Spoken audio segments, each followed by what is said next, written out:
खुलुमबाय स्टुडिअ दं आं राजीब बसुमतारी आरो बे समाव नोंथांमोना मिथिगौदि रायजो नाङैनो एसआरखौ लानानै गोबां गुलाय गुजाय आरो गोबां दुंहाव थासारि राजखान्थि बिथिंजों लोगोसे गोबां रायजो राजाफोरा बे समाव एसआरखौ लानानै गोबां कमप्लेन होनानै रायजो सरकारनिसिम गोबां खेंफोरथि होनाय आरो फिन जाथाय होनायफोरखौ नोंथांमोना नुबोगासिनो दं।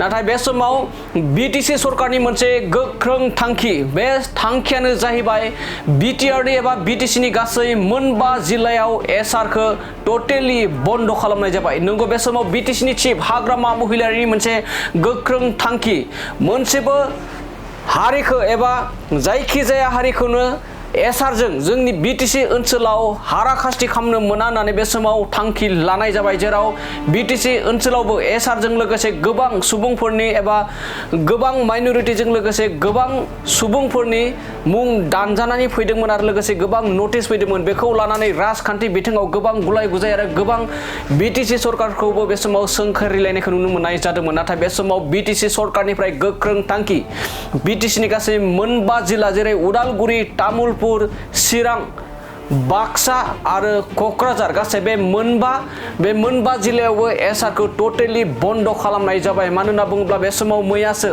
बिटिसिनि चिफ हाग्रामा महिलारिजों लोगोसे गासै मोनबा जिल्लानि जिल्ला बेंगिरिफोरजों बे एसआरखौ लानानै गोख्रों सावरायलायनाय जायो आरो बे सावरायलायनायनि गेजेरजों बिटिसि सरकारनिफ्राय गोख्रों थांखि लानाय जादों दि बिटिसि ओनसोलाव एसआरआ टटेलि बन्द जानांगौ आरो बन्द जाबाय होननानै बे समाव बिटिसिनि चिफ हाग्रामा महिलारि बिथाङा गोख्रों बाथ्रा बुंनायखौ बे समाव नुना मोननाय जादों। बे समाव फिन फोरमायबावदि जेराव रायजो नाङैनो एसआरखौ लानानै गोबां दुंहाव थासारि गोबां बेले बेजे, नाथाय बिटिसि ओनसोलाव बे एसआरखौ टटेलि दा दसे बन्द खालामनाय जाबाय होननानै बे समाव बिटिसिनि चिफ हाग्रामा महिलारि बिथाङा गोख्रों बाथ्रा बुंनायखौ बे समाव नुना मोननाय जादों। बिटिसि অঞ্চলৰ 5টা জিলাৰ ডিসি সকলৰ লগত আলোচনা হল এই এসআৰটো লৈ পেলাই।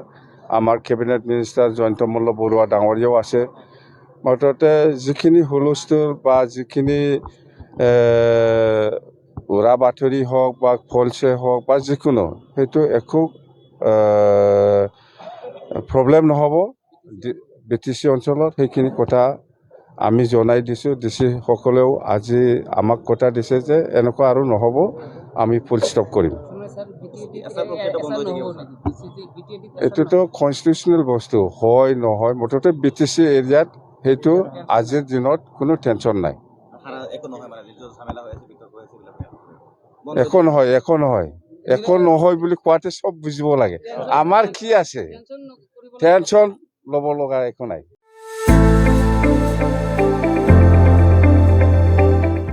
गोजोनथाव खौरां। कक्राझार सहरनि साखाथियाव थानाय तितागुरि मानास पाब्लिक स्कुला लानानै फैदों गोजोनथाव खौरां।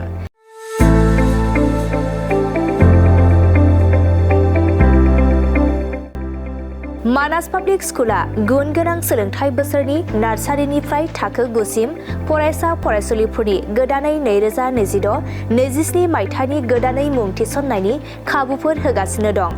गुन गोनां सोलोंथाइ होनायजों लोगोसे तितागुरि मानास पाब्लिक स्कुलाव बेसिक कम्पिउटार इडुकेसन, इंलिश स्पीकिं एनवायरनमेन्ट आरो मोजां सोलोंथाइ गोनां फोरोंगिरिफोर दं।